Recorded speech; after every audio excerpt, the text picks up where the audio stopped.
Hello team, welcome to another ATP Geopolitics video with myself, Jonathan MSP. It's Ukraine War News Update. First part there for the 24th of February 2024. That is the 2-year anniversary of this invasion, this war, aggressive attack on a sovereign nation perpetrated by a narcissistic dictator splurging his intentions into a sovereign democratic nation. I am equipped with a flag, a t-shirt, there you go, country of peace, thank you Valeria, and my mug that says Russian warship, go F yourself. Cheers. Right, let's get to where we normally start. The Ukrainian general staff figures for the Russian losses for the day before. All the usual caveats apply. You can find them in the description to my video below. 770 personnel lost. I think that's going to be ticking downwards because Avdiivka has been taken. They'll be resetting themselves, the Russians, to some degree, although they are pushing in a pincer towards those settlements just behind Avdiivka. Siverny, Tonyenka, and up to Berdichi. But otherwise, I think you'll see a couple of days of calming down a little bit. So 770 personnel lost is still significant, right? It's still a lot, but it's not what we have seen over the last week. 8 tanks, 15 APVs. So tanks up from yesterday, but yesterday's a low day. 15 APVs is down from what we've seen. 36 artillery systems is still a large number. So I guess still significant losses for the Russians. 2 anti-aircraft warfare systems will be a sore loss. 1 aircraft, it's unknown as to which aircraft that is referring to. They seem to be losing aircraft every day at the moment, the Russians, falling out of the sky for various reasons.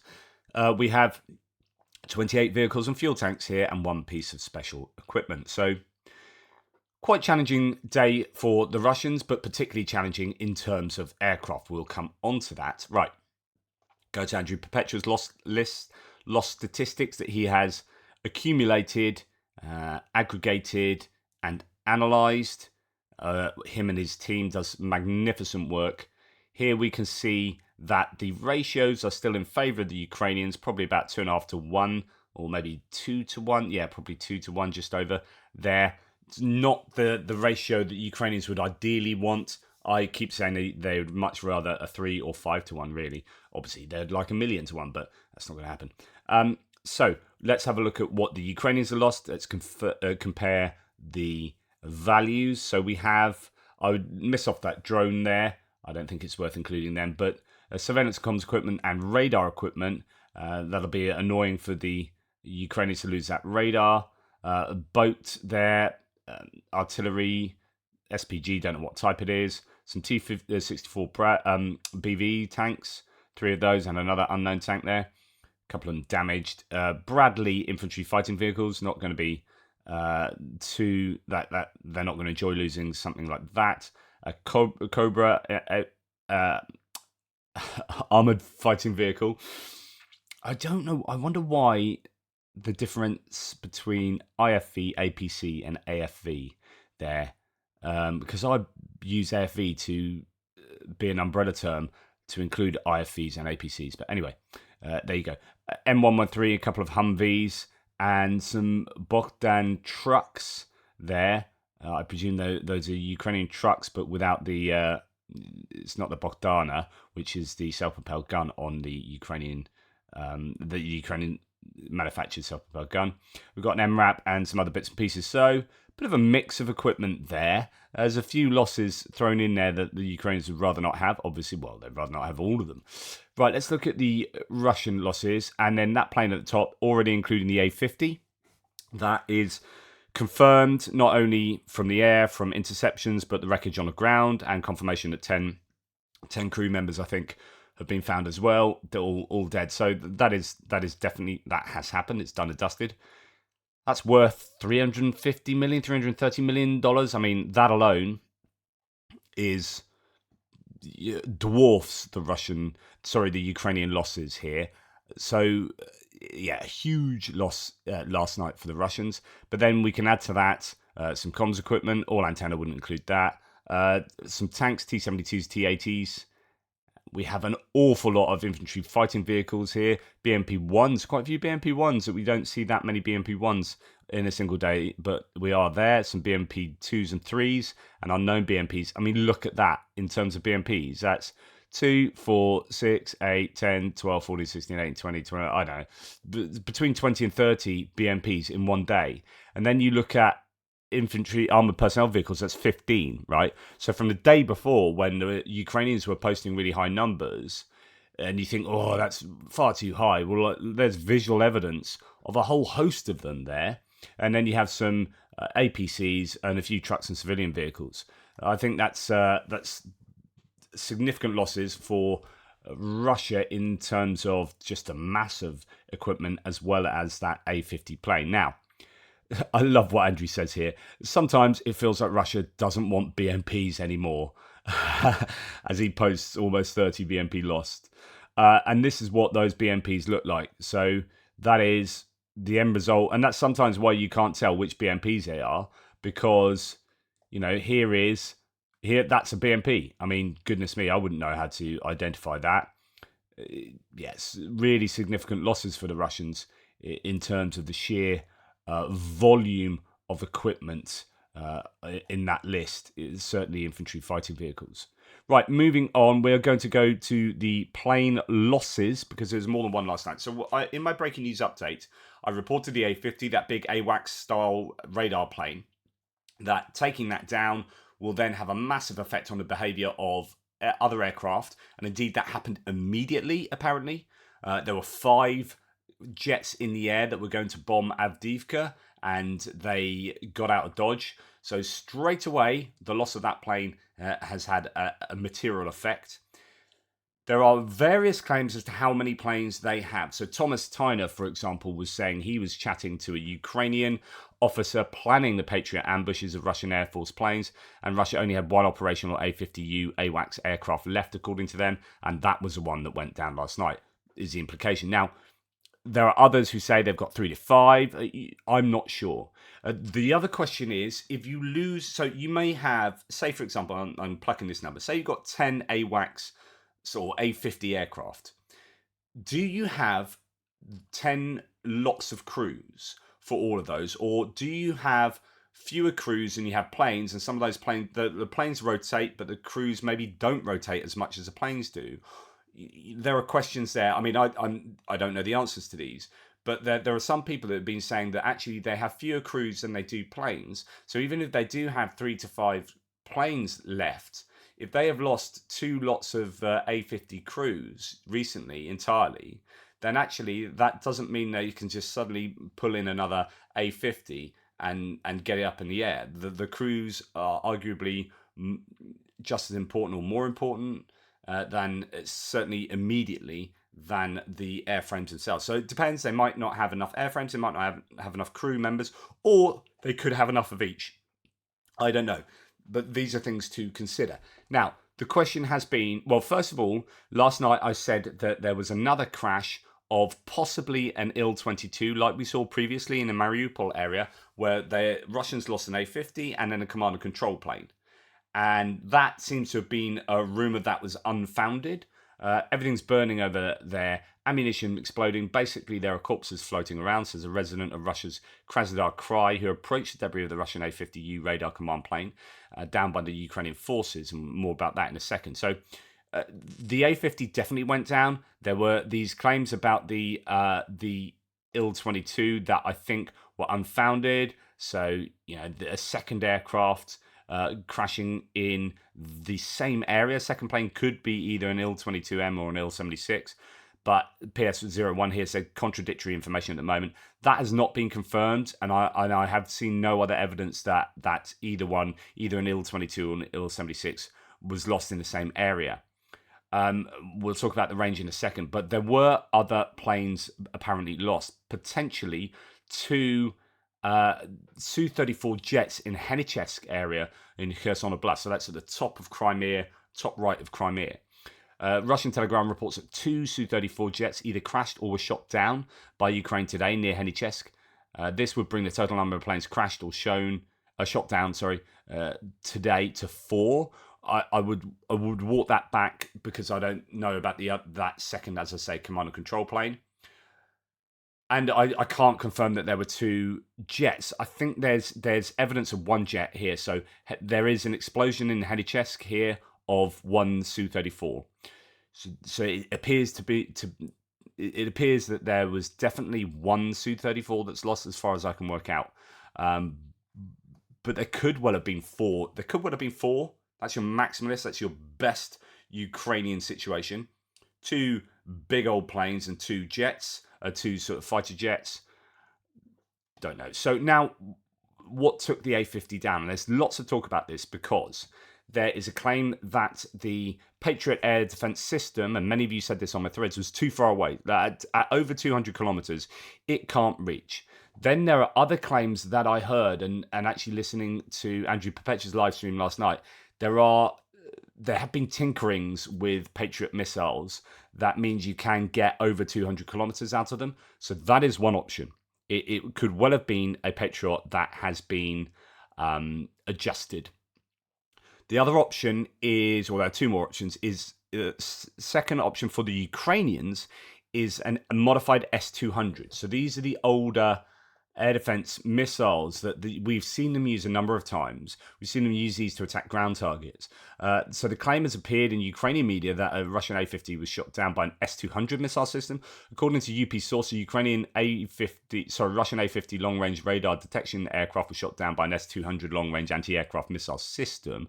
According to Ukrainska Pravda, don't know. Somebody here saying, imagine they combined a Patriot radar with an S-200 system. And this is what they are doing in a sense. So there's been a lot of talk about this being Frankensam.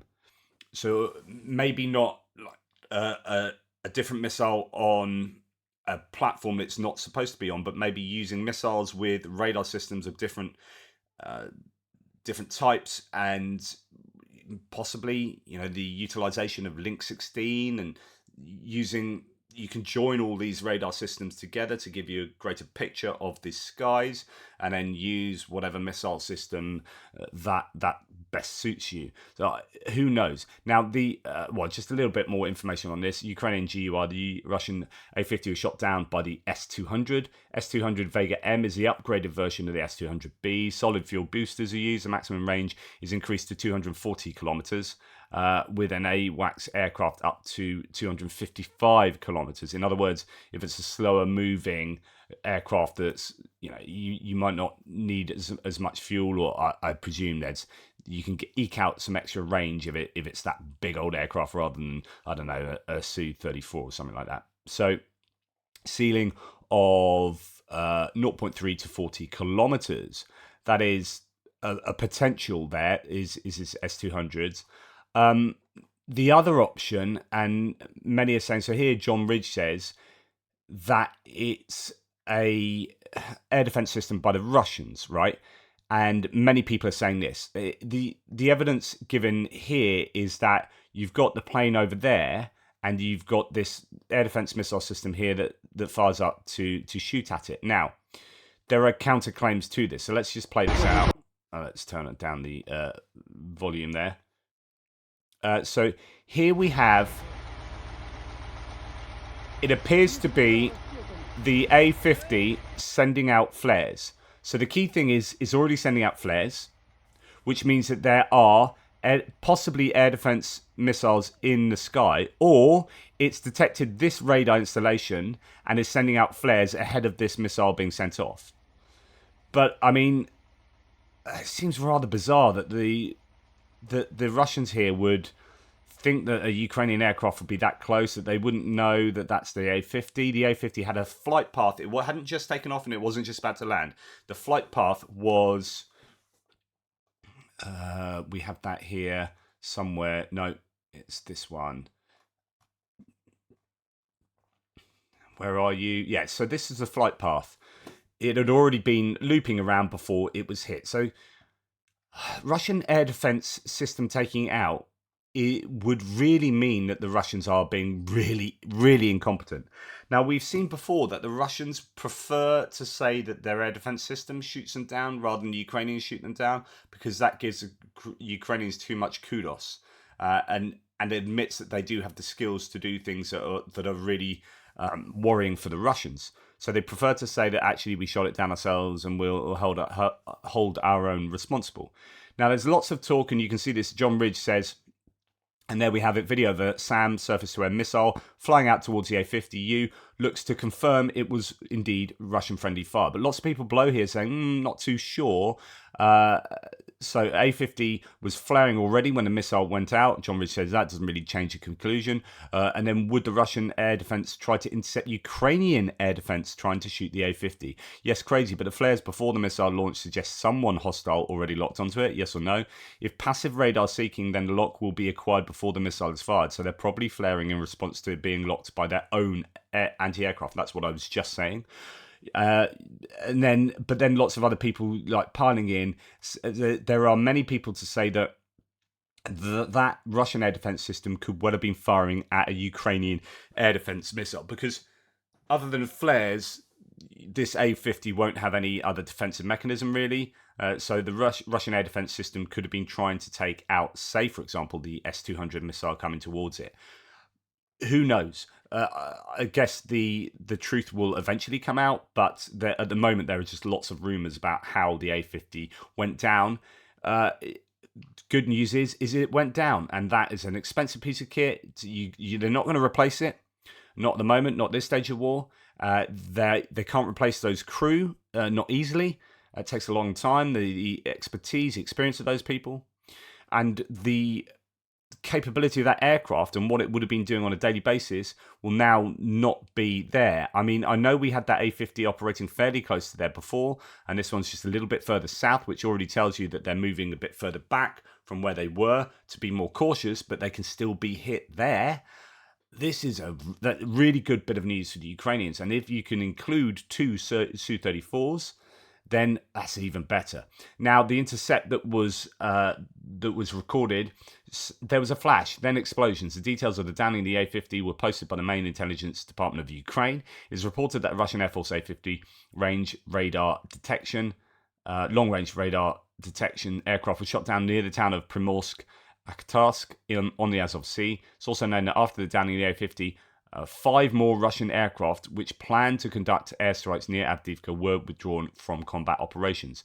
And there's a lot that you can get from that. Elsewhere that's translated, but in fact, I think this is it. PS01 says, the plane was coordinating an attack near Avdiivka. First a flash, then a breakup, confirmation of the downing. The main intelligence director at the Ministry of Defense of Ukraine informs that it was shot down near the city, as mentioned, Primorsk-Akhtarsk. The last flight of the A-50U took place last night at 3:50, taking off from the Akhtubinsk airfield, and was supposed to carry out terrorist attacks of the aggressive state of Russia near the settlements of Primorsk-Akhtarsk, Zernograd. A sharp stoppage of work in the specified area of the Bumblebee radar complex, which is equipped with the A-50U. The English is a bit battered here, was recorded by the radio technical intelligence stations in the Ministry of Defense of Ukraine at 6:45 in the evening. So that one would assume is when it was hit. The fire damage of the modernized DRLV A-50U of the Russian Air Force is also confirmed by radio intercept of the conversation of the Su-35 cover crew. So that's a crew who is alongside covering the A-50. One of the Russian pilots reports on the radio that he observed the work of air defense, flash, and explosions.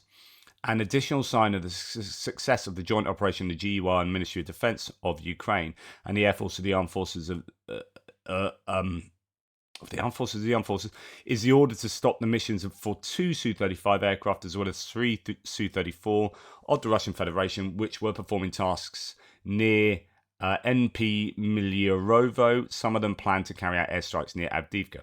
So again, this is a confirmation that it has positively affected the Russian air VKS, that's Air Force activities, in this case around Avdiivka. So good news there. and we'll see whether the Russian VKS will be limiting their activities going forward over the next week or so. What will happen, whether they will be able to bring another A-50 in, or whether, you know, that they're at the end of their A-50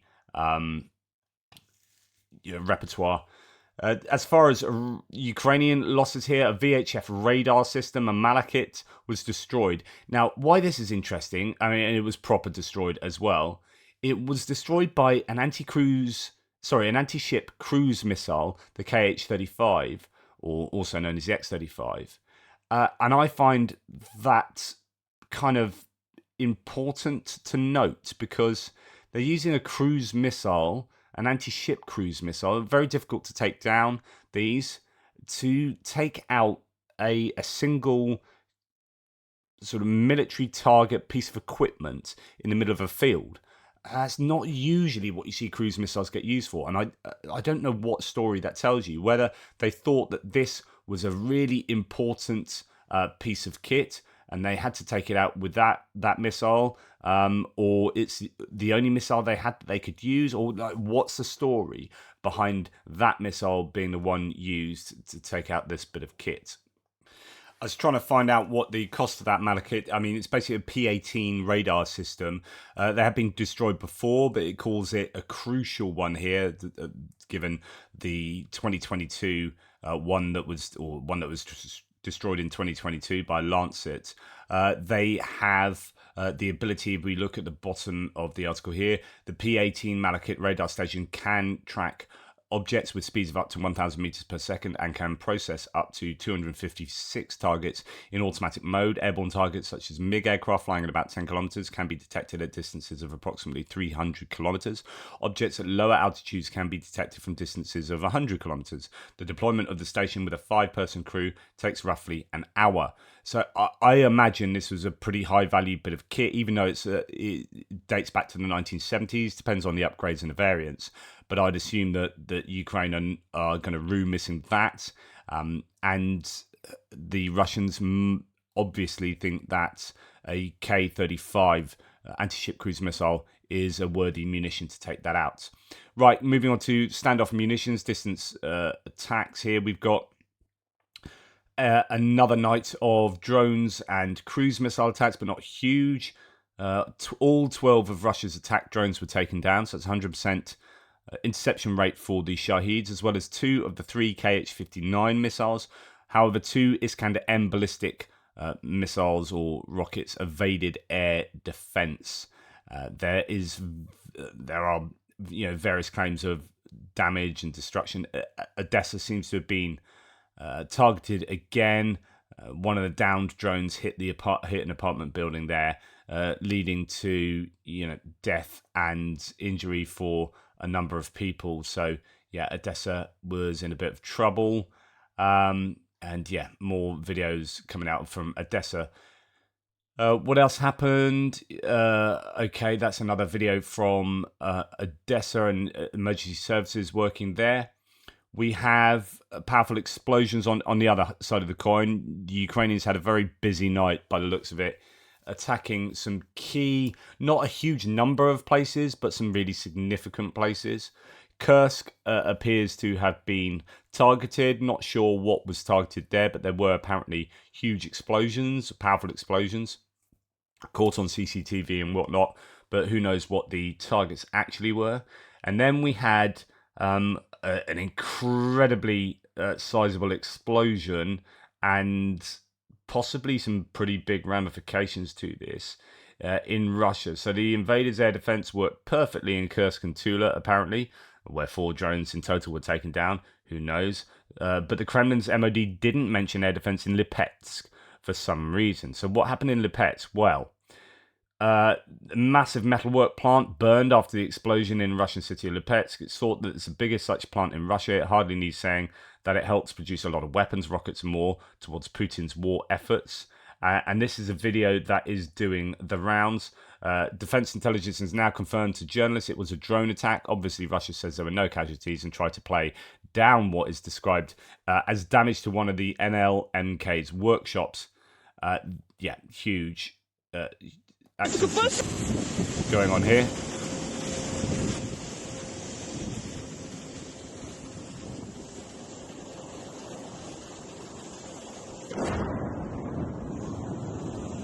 Господи, что это, Саш? Блядь, что ты ебала? Мамочка, пошли нахуй отсюда! Блядь, там что-то падает, Саш! So anyway, that was that caused a lot of consternation. Some big old explosions there. Russian media report a drone attack on a metallurgical plant in Russian Lipetsk last night, says Anton Gerashchenko. The plant produces approximately 18% of the steel in the Russian Federation. It's a key enterprise in the strategic industry of the swamp region. Enemy missiles are riveted from its steel alloys and rolled products, and there's various footage coming out of that. And as Andrew Perpetua says, Lipetsk looks like the inner pit of Mordor. I won't disagree with him. And also hit last night, but I don't think this is significant, or I presume it's a hit, but it might not have been a hit. It might have been a careless smoker. Russian media report a fire on the territory of the Sukhoi aircraft manufacturer plant in Moscow. This company is involved in development, production, marketing, training of flight personnel after sales service of combat and civilian aircraft of the Su and B brands. Doesn't look like it's much going on there, but every little helps, right? With regard to these strikes and these fires, and how much they affect the Russian ability to prosecute this war. Right, moving on to other bits and pieces. Ukrainian agricultural products were again spilled on the Polish railway station in Dorohusk for the third time. It's just really wasteful and really annoying. And I think I've seen a video of Polish people on the borders with flags and whatnot protesting and actually firing off air raid sirens. Almost, I don't know if that's kind of a piss take type thing. It seems really bad form, and it just does make you wonder who is behind these protests, really. They are not useful for the Ukrainians, big time. And just, I might as well dip into a bit of Solovyev here and his rhetoric as a propagandist to just give those Poles protesting a sense of how this is going down and what context there is for it, certainly from within Russia. Anton Gerashchenko says, I think Polish farmers might want to hear this. Russian propagandist Solovyev, quote, do the Poles want to be next? They are not Ukrainians. We will not treat them like brothers. We'll bloody destroy all those cities in an instant without using ground troops. It's Ukraine we feel sorry for, but there, in Poland, we'll fight like the Americans in Iraq. We will simply, I'm not sure about nuclear strikes, but with missile strikes and airstrikes, I'm sure we'll just freaking destroy them. And we won't even think twice. This is what they're saying on national TV. This is sanctioned by the government. This isn't shut down. This is the sort of rhetoric that you would never see on like UK television. Just incredible that he's advocating blowing the crap out of Poland. And yet on the border, you got Polish farmers up in arms and making it as difficult as possible for the Ukrainians to prevail.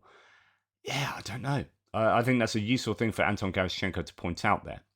Right, he goes on to say, and we must remember now that we're in the second. In fact, before we get there, we'll come to that in a second.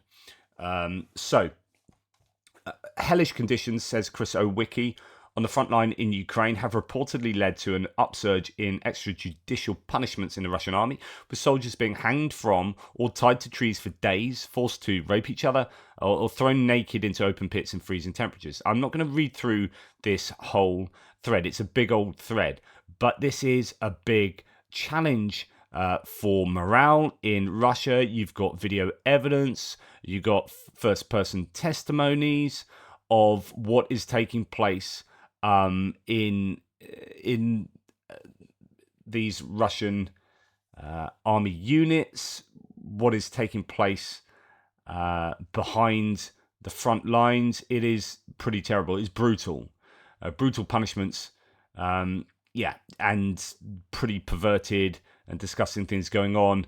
It is terrible for some of these Russian soldiers who not only have been sort of forced conscripted, but are then given horrific conditions to operate in, thrown into meat assaults, and then punished for effectively not throwing their lives into the meat grinder. Just a vivid account of some of the conditions. It's not to say this is entirely the case across the Russian forces along the front lines, but certainly far more widespread than the Russians would ideally like. And that's how they keep their troops in line, and that's how they're able to commit continually to these meat assaults. And the soldiers appear to be, well, not happy to do it, but there is no other option. There's also a lot of brainwashing that goes on. So when you think, right, I've got three options here. I can either run forward and attack the Ukrainians, where I've got a high percentage chance of dying, but we might overtake their position, or I can stay here, but then the drones are going to drop stuff on my head, or I can go back, but then the barrier troops are going to shoot me. And then I've been brainwashed to think that actually if I do go and attack forward and I'm captured, so my other option is surrendering myself. Well, I've heard that the Ukrainians just execute us if we surrender. And so I'm not going to surrender. So because a lot of time when you're faced with this kind of evidence, many people say, well, why don't they just surrender themselves? But they genuinely believe, a lot of these troops, that if they surrender, then that's a fate worse than death. So they don't surrender. And actually, that's the best option for them.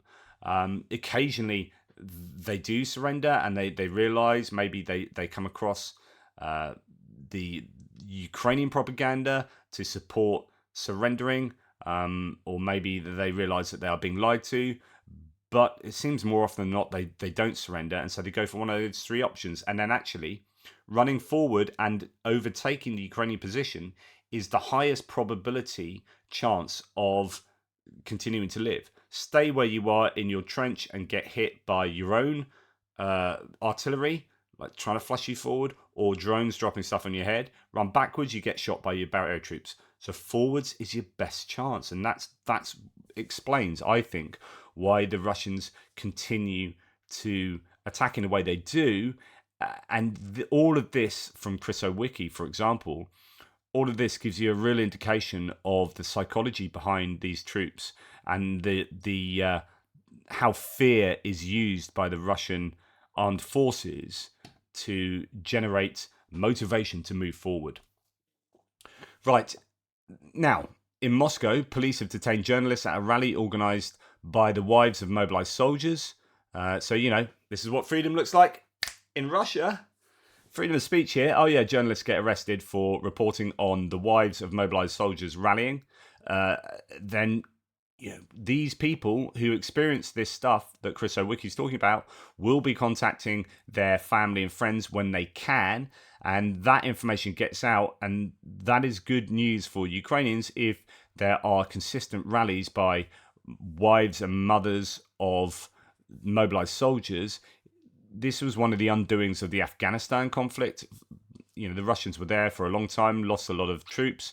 Well, that is, it's dwarfed by their losses in Ukraine. And you can imagine that if mothers and wives become more and more dissatisfied with the conditions their loved ones are undergoing, then these kind of rallies will become more frequent and more vocal.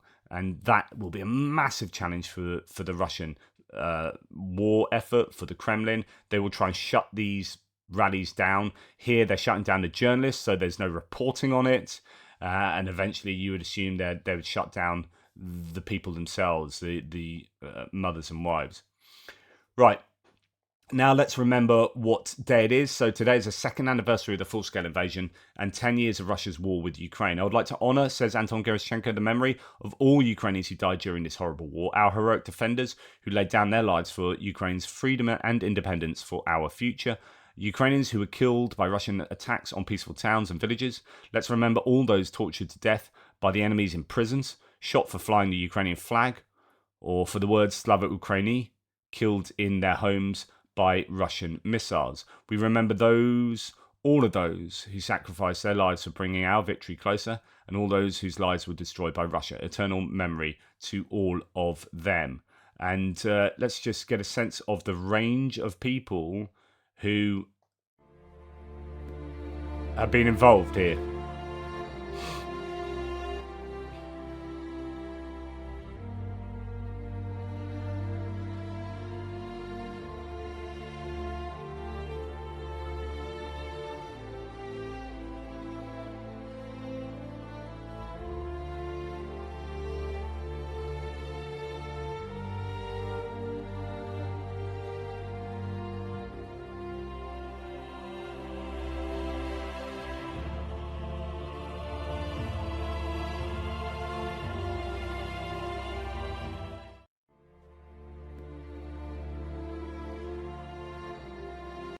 when I look at something like that, and I look at those faces and see those people, I think those are just normal people. Those are ordinary people that had this war not been taking place, they'll be kicking footballs, dancing, they'll be learning things, they'll be going to work, they'll be enjoying time with their friends and family, fulfilling life's ambitions, doing their hobbies.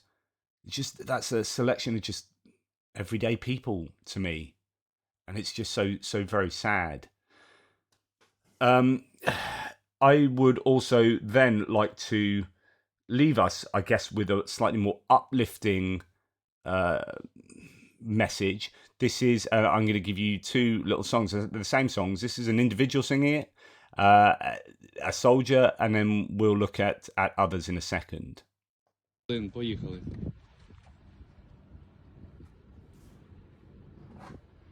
Ой, у лузі червона калина похилилася, чогось наша славна Україна зажурилася, а ми тую червону калину підіймемо, а ми нашу славну Україну розвеселимо. Поїхали. Guys, got some pipes there. That is impressive and beautiful in its own way, and this, I think, is equally as impressive and beautiful in its own way.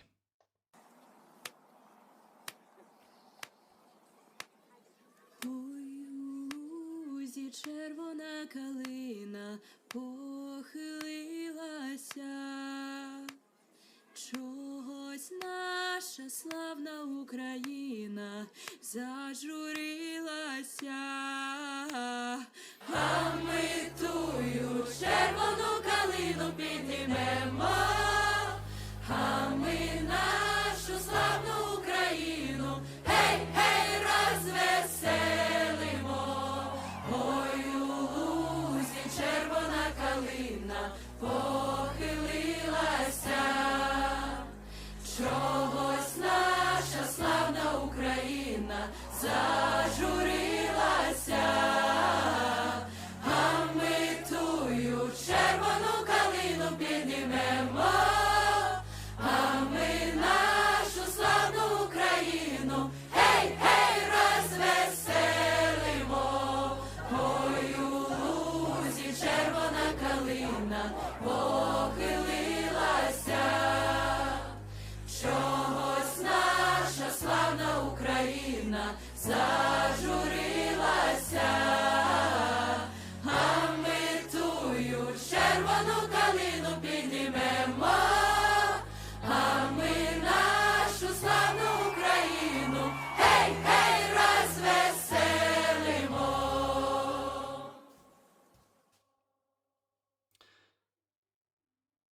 Slava Ukraina.